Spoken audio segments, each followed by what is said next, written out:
comptez-vous faire pour les étudiants? Alors, bon, moi, je ne me présente pas avec des promesses en veux-tu, en voilà. Je ne serai pas élue, je suis à contre-courant, mais je ne fais pas comme si. Je fais pas comme si. Ce que je porte, moi, dans cette élection, la politique que je porte, c'est une politique de lutte. Et je dis aux étudiants que, y compris un revenu minimum pour se consacrer complètement à leurs études, hein, et pas être inquiétés ça de combien pour pas se demander où est-ce qu'ils vont dormir dans un mois, etc.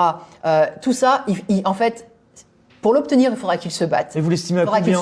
Moi, je l'estime pas. Je l'estime à rien du tout. Ce que je sais, c'est que ça sera proportionnel à la combativité des jeunes. Il faut la révolte des jeunes et des jeunes étudiants. Sinon, rien ne leur tombera tout cuit dans la rue.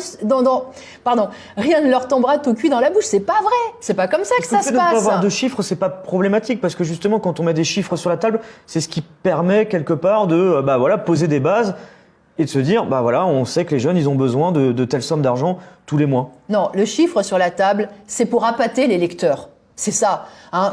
Tous ceux qui savent très bien aujourd'hui qu'ils ne seront pas élus, et il y en a un petit paquet, eh bien, ils nous expliquent qu'eux, ils feront un revenu minimum pour les étudiants à 1 000 €. Moi, je dis que oui. Est-ce que c'est pas la même chose quand vous proposez le SMIC à 2 000 €? Non, parce que clairement, moi je dis 2 000 € c'est ce qu'il faut pour vivre dans cette société et 2 000 € pour les étudiants d'ailleurs aussi. 2 000 €, oui, c'est ce qu'il faut pour vivre. Mais ces 2 000 € là, moi je ne prétends pas les accorder du haut de l'Élysée.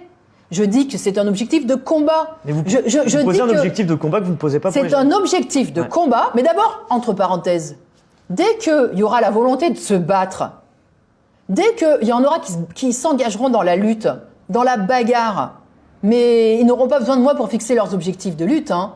Et ils en discuteront de façon démocratique, parce que ce sera ça la démocratie, la vraie démocratie. On va passer à la question suivante. Alors bonjour Nathalie Arthaud, la question du coup que je souhaiterais vous poser, c'est quelles sont les mesures que vous comptiez prendre niveau écologie? 3 mesures par exemple. Alors la première mesure, c'est l'expropriation de toutes les multinationales. Comme ça, on les prend bien en main, on planifie de façon démocratique, c'est-à-dire qu'ensemble, on décide qu'est-ce qu'on produit. Ensemble. Et je suis sûre qu'on arrêterait de fabriquer les yachts de luxe, là, vous savez, c'est le yacht de Jeff Bezos, là, qui fait plus de 240 mètres de long, qui sortait même pas du chantier naval, hein. Il fallait enlever un pont historique de Rotterdam.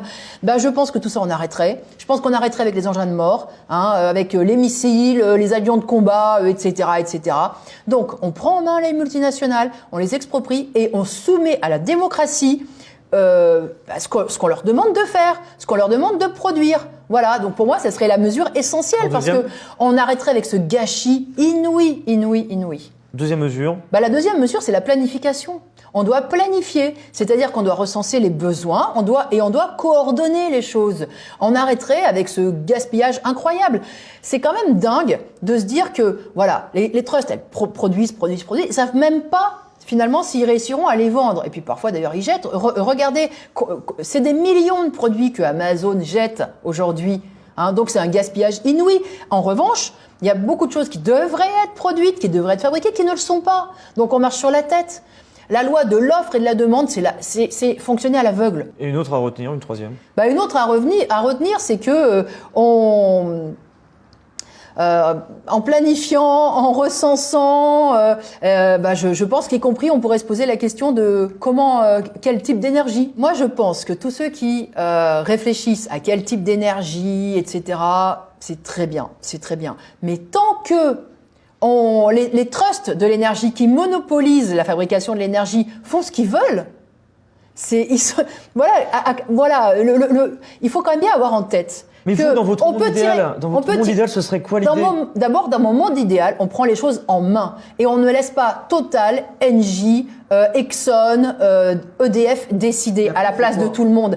Mais attendez, ça c'est quand même pas un détail. Bien sûr. Parce que moi, je veux bien que tout le monde devienne des experts de l'énergie, mais à partir du moment où on n'a pas le droit à la parole, c'est quand même pour ça qu'il faut se battre, non?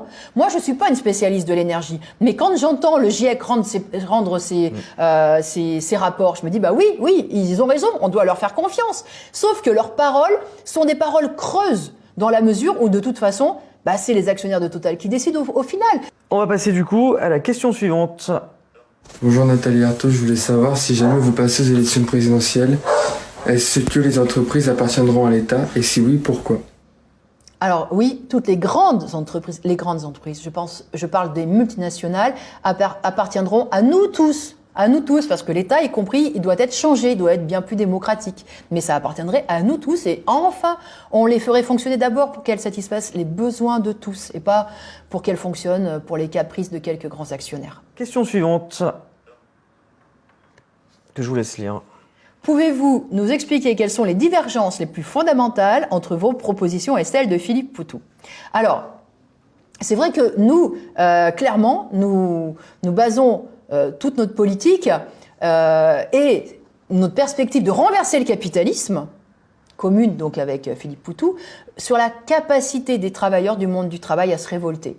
Les travailleuses et les travailleurs. Et c'est vrai que moi j'insiste là-dessus. D'ailleurs, je fais ma campagne au nom du camp des travailleurs parce que moi je suis convaincue que cela viendra de ceux qui sont au cœur même de la production capitaliste. Une des différences dans cette campagne, plus qu'une divergence d'ailleurs, c'est que moi j'insiste sur le rôle des travailleurs. J'insiste sur le fait que les travailleurs, ils doivent prendre conscience de ce qu'ils sont, de la force qu'ils ont. Ils font tourner la société, ils produisent tout, les profits et même les capitaux de la classe capitaliste, ils produisent tout. Donc ils ont entre les mains, j'ai envie de dire, la bombe nucléaire en fait. S'ils décident d'arrêter finalement de travailler pour la grande bourgeoisie, de travailler selon ses ordres, selon ses desiderata, et ils peuvent changer la société. Question suivante, réponse courte s'il vous plaît, Madame Artaud, sur un autre candidat à l'élection présidentielle. Allez-vous appeler à voter pour Jean-Luc Mélenchon s'il y a face à face avec Macron au second tour?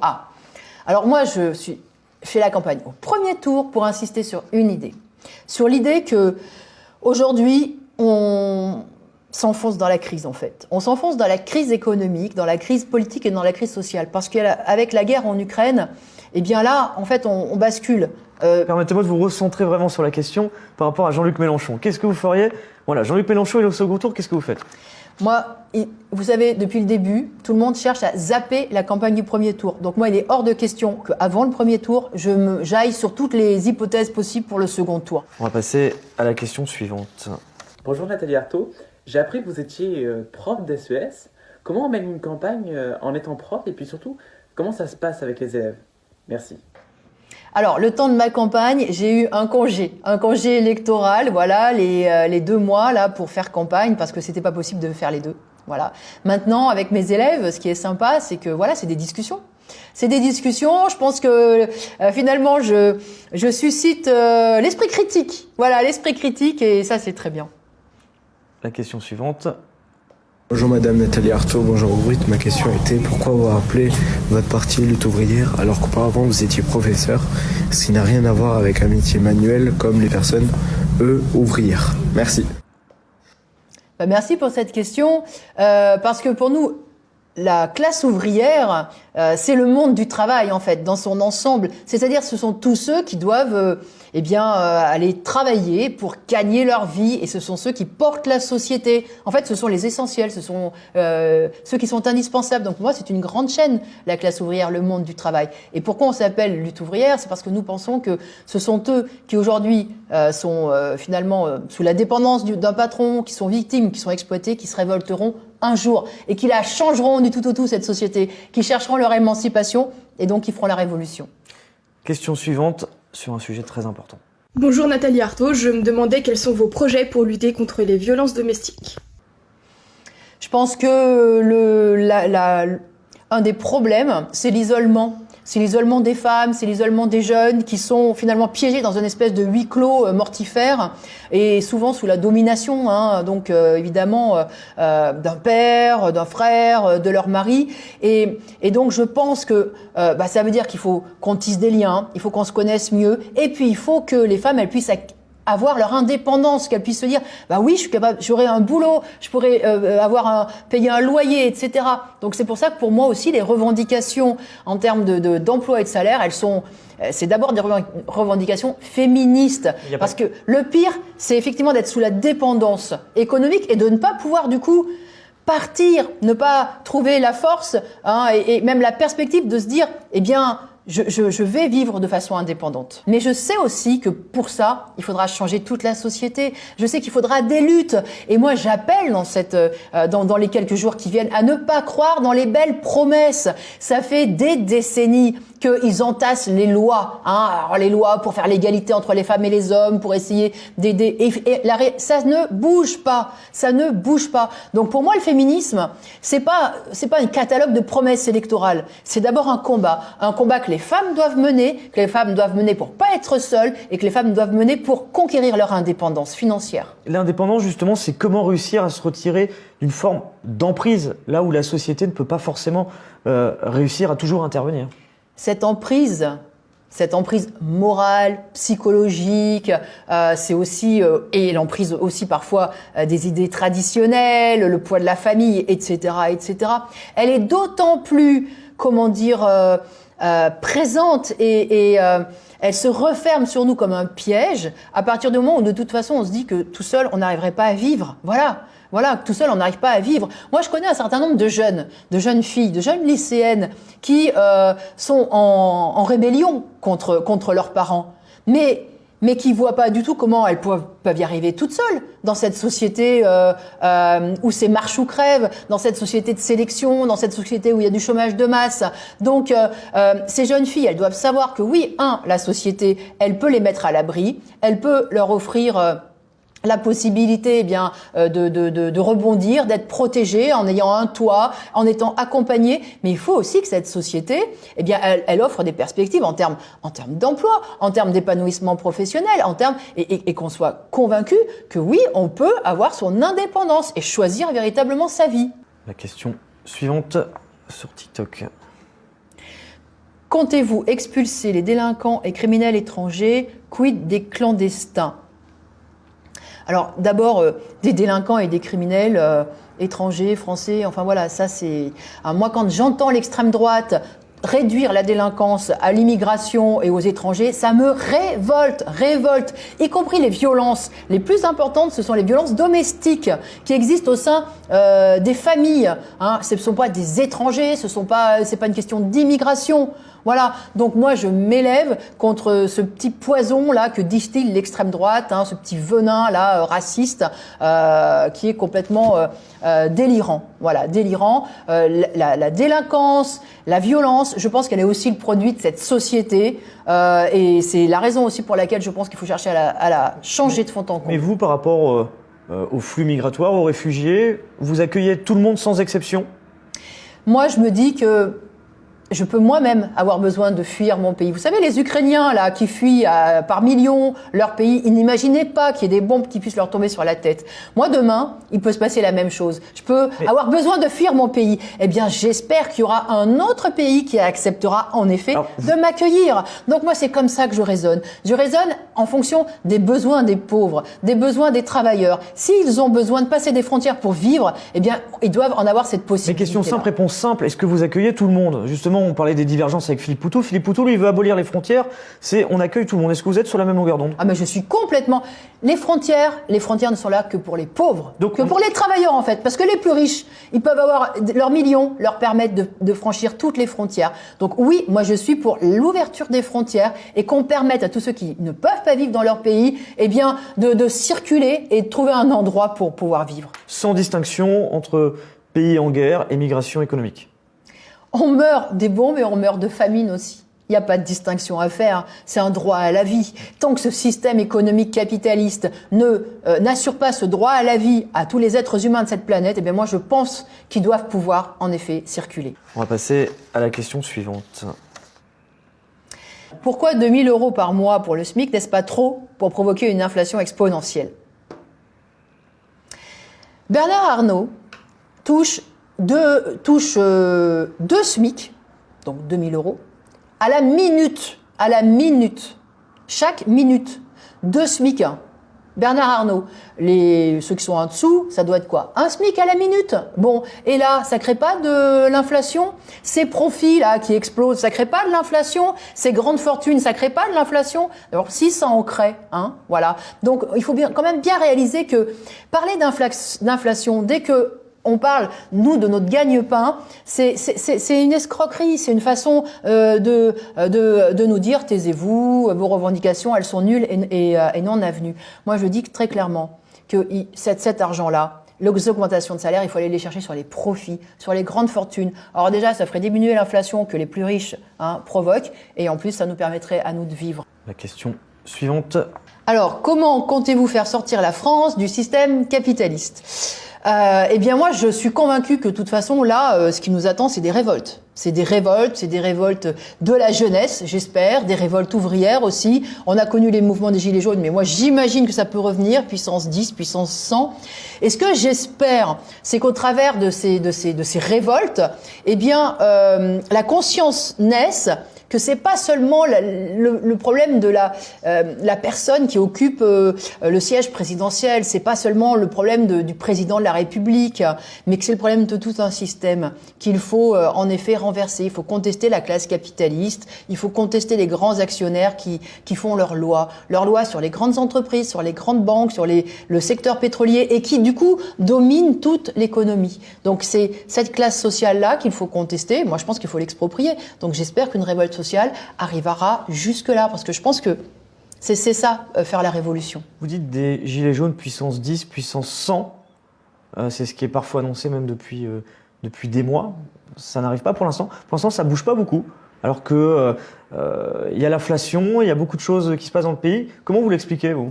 Bah là, ça bouge pas beaucoup, y compris le cirque électoral et cette présidentielle là où on nous dit mais voilà notre sort, il peut changer si on vote bien, etc., etc. On l'entend tous les jours. Donc évidemment. Un certain nombre se disent bon bah on va attendre l'élection, on va essayer de faire le maximum, etc., de changer les choses comme ça. Mais clairement, une fois que l'élection est faite et que la politique anti-ouvrière elle s'impose, bah là je crois que la conscience elle est encore plus présente, que finalement c'est à nous de faire les choses, c'est à nous de nous inviter dans la politique, d'inviter nos revendications, et ça veut dire des luttes, ça veut dire des manifestations. Je vous laisse voir la question suivante. Bonjour Madame Artaud, ma question est, en quoi pensez-vous que le communisme est meilleur que le capitalisme, sachant qu'il n'a pas eu tant de succès dans les pays qui l'ont adopté ? Alors, pour moi, aucun pays n'a jamais adopté le communisme, parce qu'il y a eu une révolution d'ampleur qui a finalement transformé vraiment la société, c'était en Russie. Et puis finalement, les révolutionnaires, les ouvriers, les paysans qui avaient dirigé pendant un temps, en particulier qui avaient arrêté d'ailleurs la Première Guerre mondiale, je tiens à le souligner parce que ça c'est quelque chose de très important, vu la guerre qu'il y a aujourd'hui en Ukraine, eh bien ils se sont fait confisquer le pouvoir par une bureaucratie, ce qui fait que, en fait, ça a été une caricature de société communiste, avec une planification qui finalement défendait d'abord et avant tout les intérêts d'une caste, la caste de la bureaucratie qui était aveugle, etc. Donc en fait, on n'a pas pu réellement voir ce que ça pouvait signifier une société communiste. Par contre, on a suffisamment de recul pour réaliser ce que c'est le capitalisme. Et ce que c'est le capitalisme, pour d'abord l'écrasante majorité de la planète, c'est-à-dire la misère, le sous-développement, parfois même, et on va en entendre parler à nouveau à cause des spéculateurs sur le blé, la famine. Donc ça, c'est une réalité de ce monde capitaliste, c'est que pour qu'il y ait des citadelles très riches, des citadelles capitalistes là très développées, très où il y a en effet un niveau de vie qui s'est amélioré, eh bien en fait il faut des régions entières qui soient pillées. Et quand on regarde ces réussites du capitalisme entre guillemets, si on regarde les États-Unis, l'économie la plus riche, regardez ces inégalités, regardez la souffrance d'un très grand nombre de femmes et d'hommes de classe populaire. Donc pour moi, la société capitaliste, elle est condamnée dans le sens où elle fait toujours, d'abord, elle est basée sur l'exploitation et sa prospérité, elle est basée sur le malheur de la grande majorité. Voilà. Et moi, je me dis quand même, une société là où nos vies à tous, notre boulot, notre salaire dépend de quoi ? Des cours boursiers, dépend des spéculateurs, dépend des lois du marché. Mais je me dis, c'est dingue Qu'est-ce que c'est que ce Moyen-Âge capitaliste où on maîtrise pas notre économie, on laisse ça aux lois du marché, à quelques monopoles, etc. Donc pour moi, non, pour moi c'est une économie qu'il faut renverser. Merci beaucoup Nathalie Arthaud. Merci.